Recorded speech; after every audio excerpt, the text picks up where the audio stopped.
holistic elemental analysis and therapy. Heat. Continuing our series on a new model of the mind and an approach to therapy that I have created, titled Holistic Elemental Analysis and Therapy, acronymed as HEAT. Continuing exploration of that model of the mind and that orientation to healing. Today we will take a look at the significance of understanding and using the essential affect system in the context of heat, and this knowledge can be taken outside of heat also. So let us take a look at some concepts and issues related to the essential affect system. Why essential? Because any system we can study in two ways. One is in essential terms, which can be conceptual, and second would be in comprehensive terms, which would be more detailed in terms of biochemistry or in terms of the organs of the body, the way they operate in the system, or some other direct observable elements related to the affect system. So that would be an empirical study of the affect system. We are not doing an empirical study of the affect system. We are starting off with essential study of the affect system, and later on this can develop into an empirical study.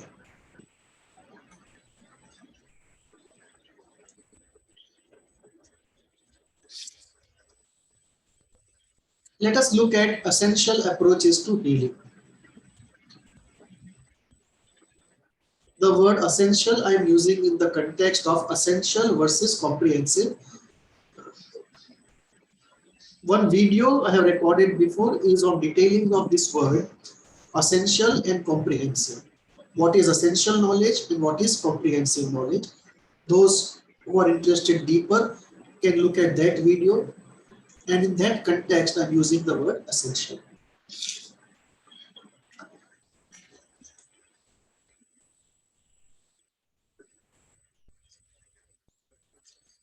If we look at all approaches to healing in an essential sense, we can divide them into 7 broad approaches. First is essential thought-based healing, which is the route taken by the cognitive schools. Second is essential affect-based healing, which is the route taken by affect-driven psychotherapy schools like psychoanalysis, ISTDP, emotion-centered therapy, EDT, and some forms of psychodrama. When I say essential thought-based or essential affect-based, it does not mean there is an exclusive focus on one element only. So when we look at the triangle of thought, affect, and behavior as the fundamental triangle in psychotherapy, that is true for every school. The question is which corner of the triangle you focus upon, which seems more primary to you than the other two. So there cannot be a question whether cognitive based approaches work or affective based approaches work or behavioral based approaches work. The question is how efficiently they work in a particular context. So those who believe that essentially healing has to be a thought-based process, because they believe thought leads to feeling, leads to behavior. So it is not that they are not addressing feeling and behavior, but they are addressing it leveraging the vantage variable of thought. So the focus is on thought because they believe it is more primary than affect or behavior. Those who focus on affect, they believe affect is more primary than thought or behavior. Those who focus on behavior believe behavior is more primary than thought or affect. So each of us has to decide which belief appeals to us and locate ourselves accordingly in that triangle. The fact is, or let me not put it this way, I believe there is essentially a traffic, a two-way traffic between all the three. There are instances where behavior can be used to modify thought and affect. There are instances where affect can be used as a vantage point to modify thought and behavior. Obsessive compulsive situation is a very good example of it.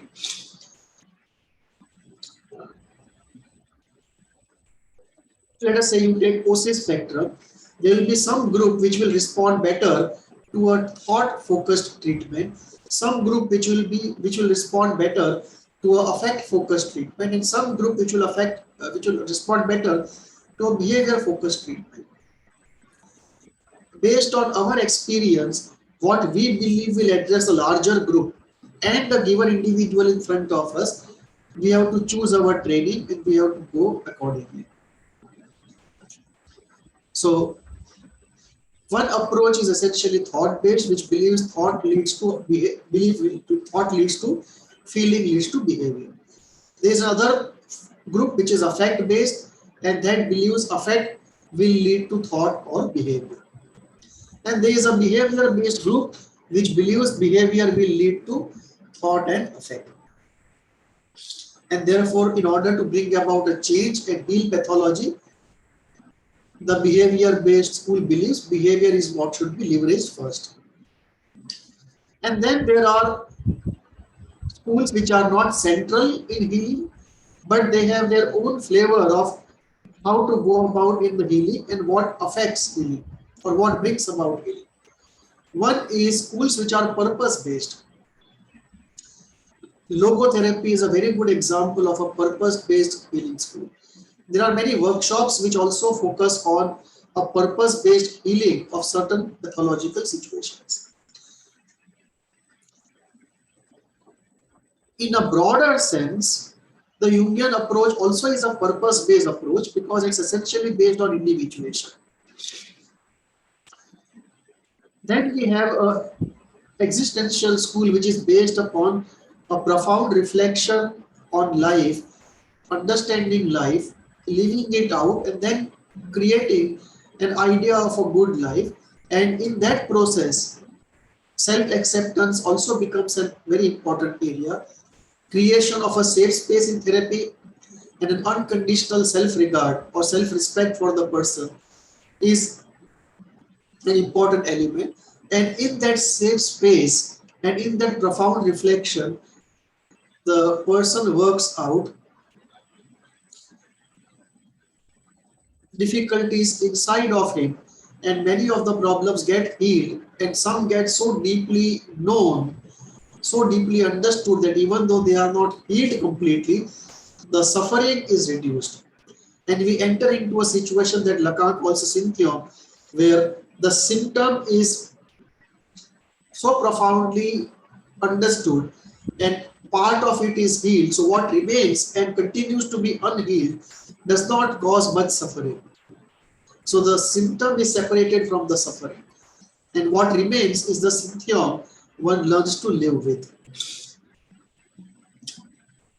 Then we have an approach which is a passive healing approach, where all the medications are. So whether we talk of allopathy, homeopathy, Ayurveda, they are all passive healing approaches. If somebody is doing energy healing to you, it also becomes a passive healing approach. In some people do try Reiki and pranic healing, and it's a passive healing approach. Then there is an approach which is based on spirituality, where healing the symptom is a small part of a larger enterprise of self-transformation, exploration of life, living life, and self-transformation towards a spiritual ideal that the spiritual system puts before you as a goal. And different spiritual systems put up different spiritual ideals. in the Indian tradition, we have a full continuum of, on one hand, we have the ideal of the Avadut, where you withdraw from everything in your experience of an oceanic oneness with existence, to a second end of the continuum where you participate in the most difficult of activities like war or politics or business in the world, even while you try to maintain that oceanic oneness, or if not completely, at least a part of it, if not continuously, then occasionally, frequently, and in between are all the combinations. So these are the 7 essential approaches to healing, and each group believes the vantage point they take is the most productive to be taken for the purpose of healing and self-transformation. We still don't have uh, an answer of science which can tell us with certitude which approach is better in which situation, or which approach is better overall, and which approach is not good in what given situation. So that answer we will have to wait for. It's the central question of, it's a central empirical question of holistic healing for the next 25 years. And I think we should have an answer in the next 25 years. Personally, I believe in the centrality of affect, and therefore I prefer essential affect-based healing systems. And taking a vantage point in the centrality of affect, taking the vantage point in the centrality of affect, I then try to bring in tools and techniques from other areas into the system. Once we, and we will discuss today the centrality, not centrality, but we will accept, not accept also, we don't have to. I personally like the affect based approach. So I take that as a vantage point and then bring tools and techniques from other areas into this system. When we look at this system and we believe that repressed negative affects in the unconscious mind are at the root of pathology, then 2 elements come up. 3 elements come up actually. First element, what are these repressed negative affects? And I give an answer of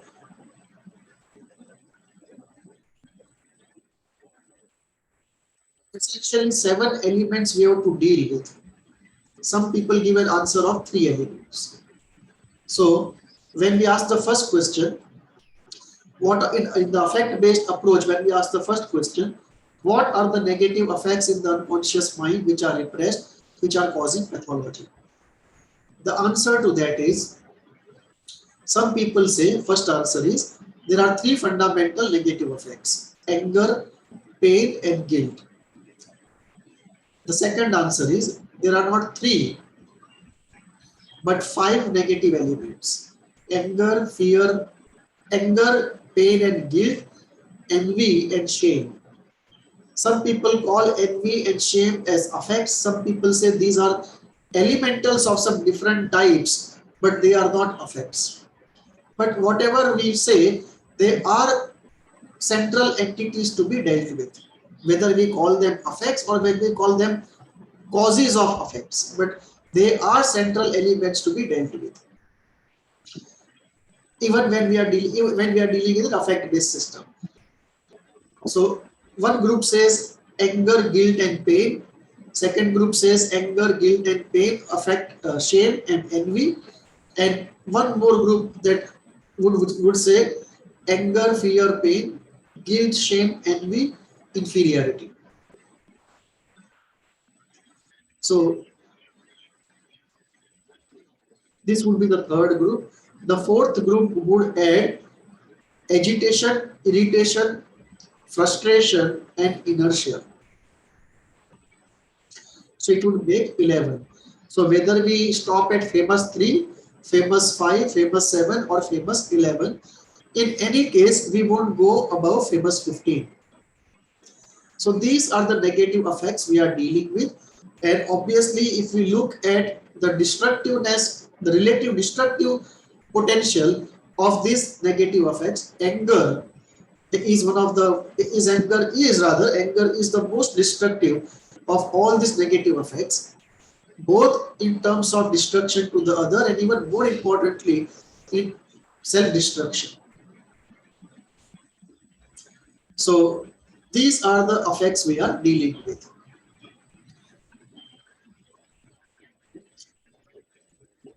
I also include the element of fear, because there are two ways of looking at it. One is all the anxiety that we encounter in therapy is only signal anxiety. And the second way of looking at it is that the anxiety we encounter in therapy can be signal anxiety or can be anxiety of some event in which one is fixated. So then we will have to talk about general anxiety and signal anxiety. So I do believe in these two types of anxieties, general anxiety and signal anxiety. General anxiety can be related to fixation in any traumatic event, or it may be pertaining to the two fundamental fears we have, fear of death and the fear of infinite pain. So this is the first question. What are the negative effects we are dealing with for healing any pathology? Second question is what to do about the accumulation of all these negative effects which has happened till that moment the patient has come to the therapy. So there the question is of catharsis. That how do we allow the patient to access those repressed feelings, feel them fully and let them go. So second element is catharsis. The third element is how do we ensure that the way these effects got accumulated in the past, the same thing does not happen in future and we don't get into a perpetual maintenance mode. And that leads to restructuring. That we have to look into fundamental elements and their constellation in the unconscious mind, which lead to generation of effects and repression of effects.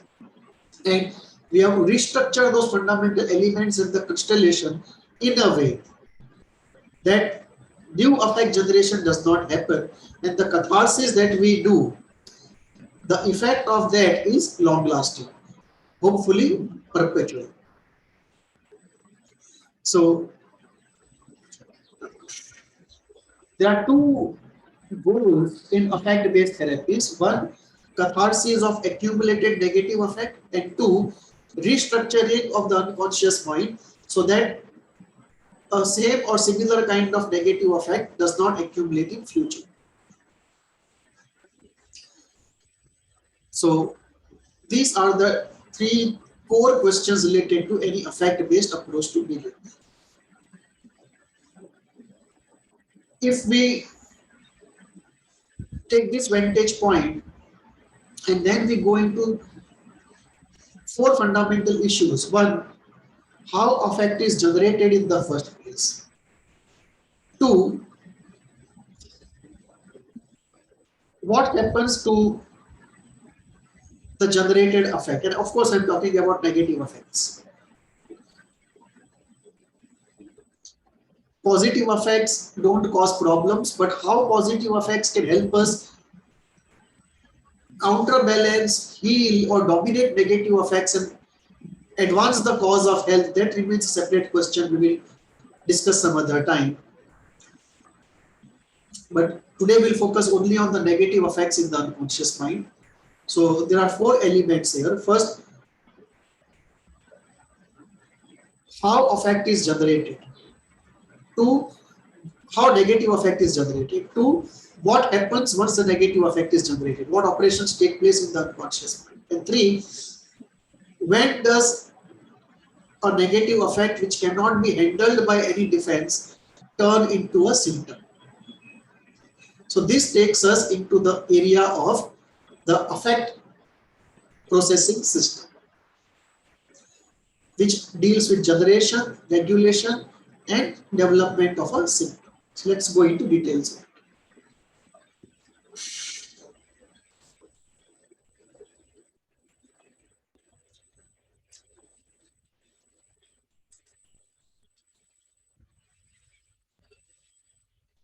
It's very important to read.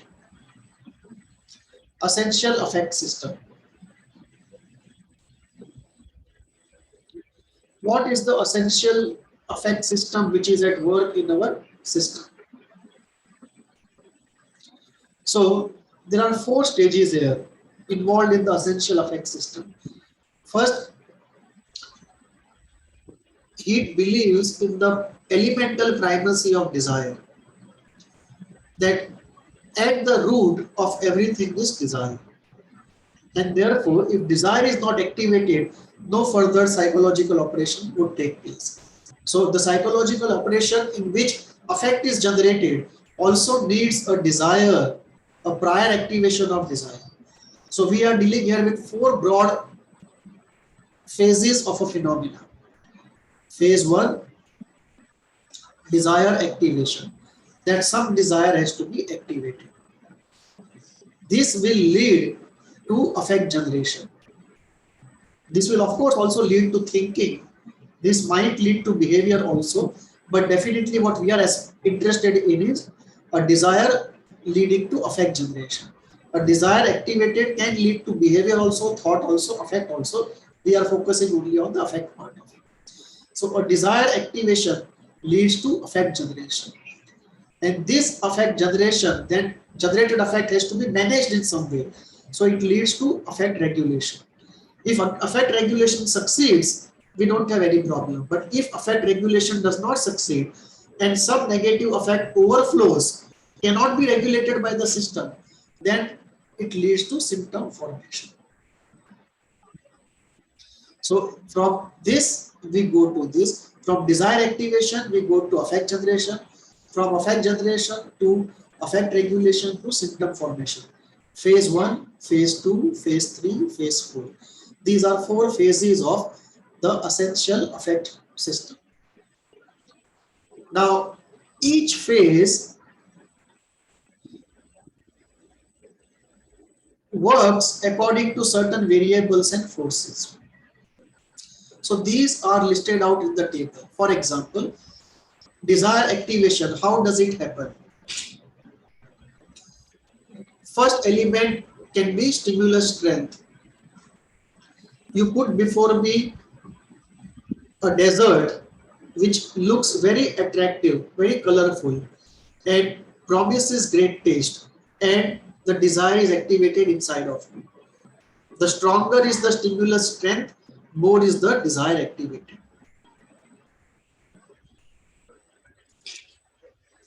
Second way in which desire can be activated is by biological clock.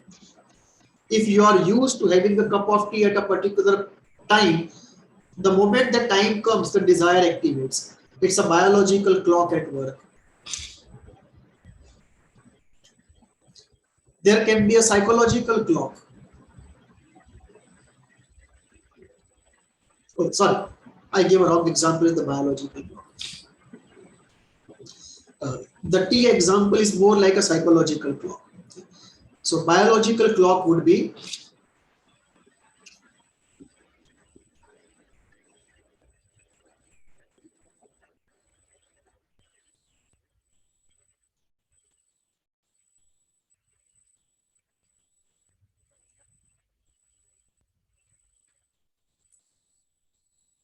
let me put it this way. Let me take back the example again I took. The example of a cup of tea. Let us say the biological clock is you wake up in the morning, and the moment you wake up in the morning, by virtue of the biology, the coldness in the body is more compared to in the afternoon. Ayurveda would call it the increase in the kapha dosha, and therefore you require something warm. It may be a cup of tea. So the biological clock is such that every day once you wake up in the morning, you require something hot, and that hot can be a desire for a cup of tea, or a desire for a cup of coffee, or anything, or just warm water. But that desire for something warm is driven by the biological clock. Suppose you are used to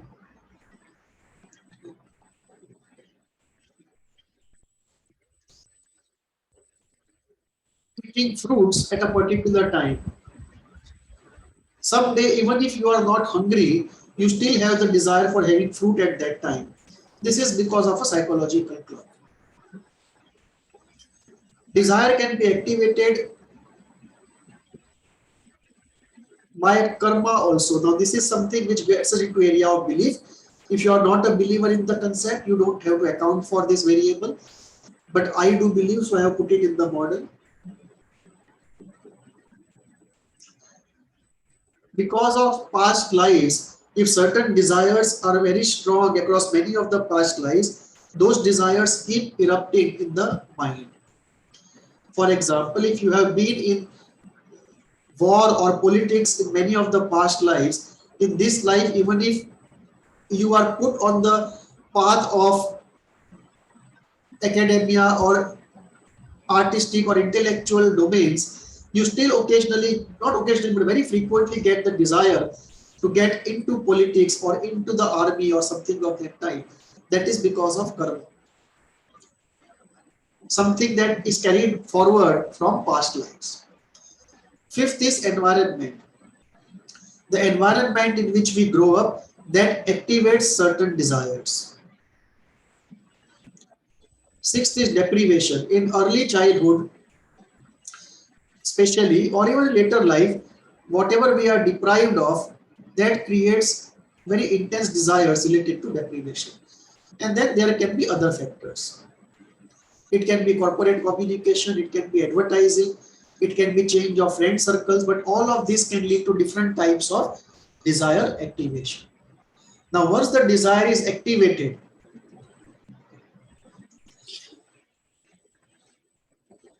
the mind starts thinking about how to satisfy the desire and takes action or does not take action based upon the situation. And at the end of it, one either gets satisfaction and pleasure, or frustration, anger and fear, and also pain. So either the desire is satisfied or not satisfied. In either case, affect is generated. Now, affect generation, how, if let us say two desires are unsatisfied. I want a Mercedes, I don't get it. I want a woman and I don't get it. In either case, the affect generated is very different, both in quality and quantity. So, what are the factors that lead to affect generation? We saw in the first column, these 7 are factors which lead to desire activation. Let us say, as a result of all these 7, desire activated has X strength. This we call as desire strength. So at the end of it, X desire is generated in terms of strength. This becomes one of the factors in the next table. That the output of all this X becomes number 1 here, desire strength. In addition to the strength of the desire, how you evaluate satisfaction or non-satisfaction of any particular desire. That evaluation system, the thinking and the evaluation process involved there, that is a very important element of how that will determine how much affect will be generated in response to this desire of a particular strength being satisfied or not satisfied. Then we have sensitivity, which is a very important part of the evaluation system, which I have put separately here. That for a unique amount of evaluation of some certain things, You can look at sensitivity separately also. If you broaden the evaluation system, you can put sensitivity as a part of evaluation system also.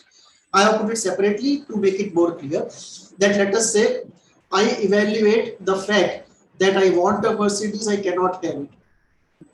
So my evaluation system says if this happens, you should feel sad. Of course, it's an unconscious process, completely unconscious. Now the question is, you should feel sad. The point is, how much sad should I feel? And that is where the sensitivity comes in. That in this particular context, for how much sadness you should feel. So for a unit amount of desire dissatisfied, I develop X emotion at the minimum and Y emotion at the maximum. And this is how sensitivity works area by area. In some areas we are more sensitive, in some areas we are less sensitive, but the whole interval of sensitivity for an individual is higher or below compared to any other individual. So I may be operating in the interval of 15 to 25 and somebody may be operating in the area of 20 to 40 because he is more sensitive. Then we have a very important element of affinity. Now this is something which is defined, a new variable which is introduced in the heat model, which is not there otherwise in psychology. This is a yogic concept, or rather a concept missed in yoga, where I say once it has been decided that so much of affect ought to be generated in operational terms, what comes in is affinity. That affinity is something which gets loaded onto a chakra for life energy to flow towards the chakra. So affinity gets loaded in response to the evaluation system and the sensitivity giving an output of how much affinity should be loaded. And based upon it, affinity, which is like a magnet which draws life energy. It's like if life energy is flowing like this from down to top, and there is something magnetic here, it gets deflected. So that affinity is like a magnetic force deposited on a chakra. And based upon how much free life energy is there in the system, the affinity is able to get a quantum of life energy towards itself. And then we have the full life energy, including the potential life energy, some of which can be activated and converted to free form in intense cases of affect generation. And then there can be other factors of training, of self-reflection, which also influence the way affect is generated. So as a result of all of these 7 elements, affect Y is generated in response to desire of a particular strength X being satisfied or not satisfied. So X is a desire of particular strength whose satisfaction or non-satisfaction creates affect Y based upon these 7 parameters. Now what happens when this Y affect is generated? This is now taken up for affect regulation. So out of Y, part of the affect is expressed, part of Y is sublimated, part is contained, and after all of this, some excess affect remains. This excess affect can be tolerated for a short time and then it can evaporate or it can be exhausted if it's a small amount of excess affect. Small amount of excess affect did not lead to a long-term symptom. So that affect can be tolerated. Whatever excess affect remains, it can be tolerated if it is small quantity or for a small amount. Then other factors come in. How other parts of our life are going on, how have been the last few days, what has been our general ego strength and containing capacity in the last 1 year, how busy we are with something else, how many people we have around us and how good they are to us to provide us with containing. And at the end of it, whatever excess pathological remains for the long run,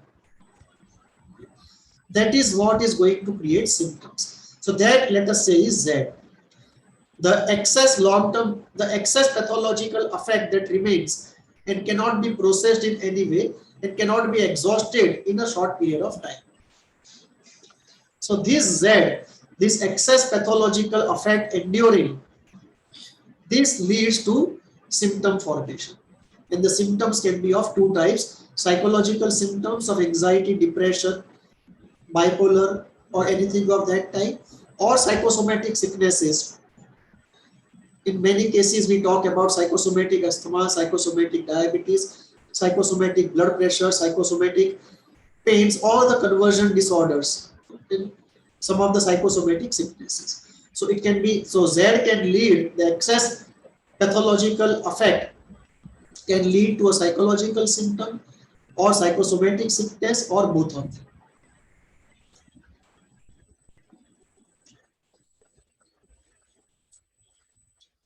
Now, in this table, this is called the heat table of affect path analysis. How the effect is generated, what is the path of development of effect.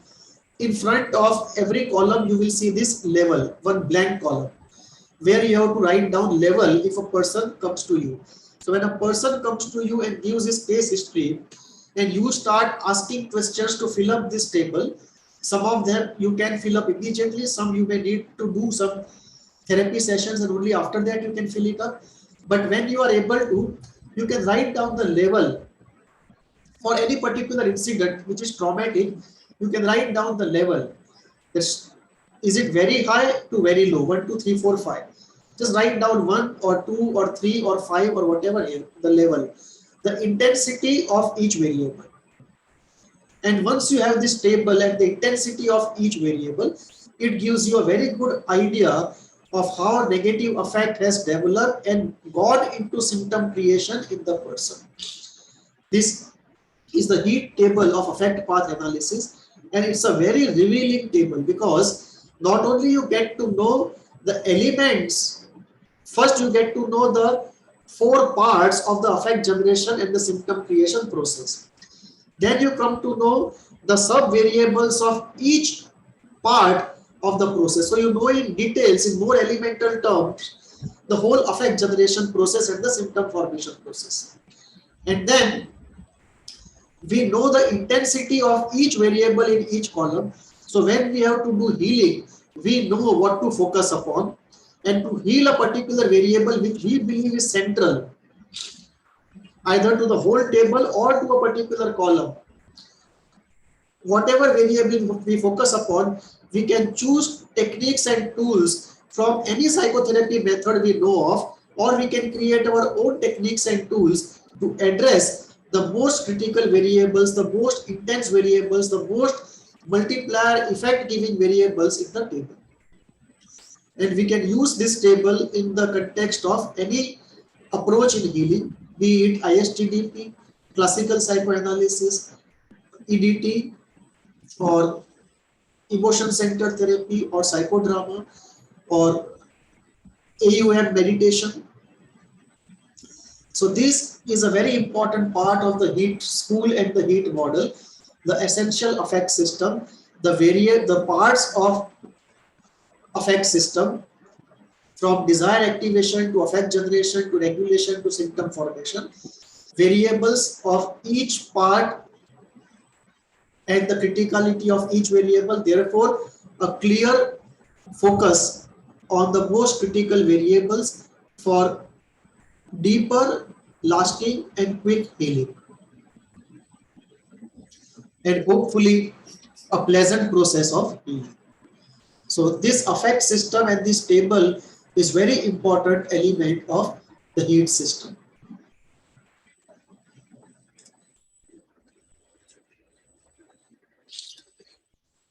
What we see in the table are desire activation has 7 factors, sub-factors, affect generation part 7 factors, affect regulation 7. So 21 variables we are dealing with in terms of intensity. Then we can use tools and techniques to manage the most critical of them, giving highest multiplier effect and effective for our client. And let us say 2 patients come of depression, and you draw this table for 2 patients of depression. You will not have the same table.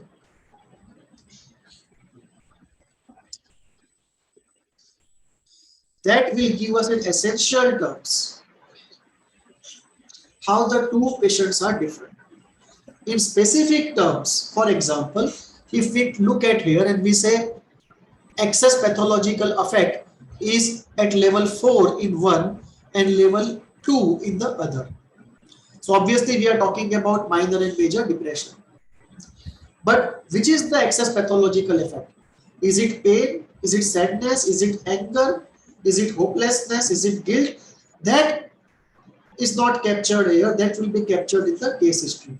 If you want to do it, you can just write it down here also. Just put a bracket and write down for this particular patient, this is the excess pathological effect, and corresponding to it, write down the level. So then what we will have to do is, if you want to do specific also here, just have more space here, write down A, B, C, and corresponding to that, the intensity. So the specific also can be put here, but this is not designed for the specific, designed for the essential. You can draw a similar table for specific. So this is how 2 patients will present to us a different essential picture and a different specific picture, which is captured in the table of affect system. Essential affect system, one table essential affect system, second table specific affect system. And this is a very important element of heat school or heat therapy. We will continue the next session to discuss another very important fundamental element of the heat system, which is the elementals, the different type of elementals which are very fundamental to the heat system. So we have taken the overview of the heat system, we have taken the affective of the essential affect system part of heat system, then we'll take the elemental part of heat system, and then we will be ready to go into the structure of the heat system, and then we'll go into the operation of the heat system for pathogenesis and then for healing. And that is how we will cover this entire heat school or heat system. And I'm sure this will be very useful and enriching to psychotherapy, healing, and self-development. Thank you.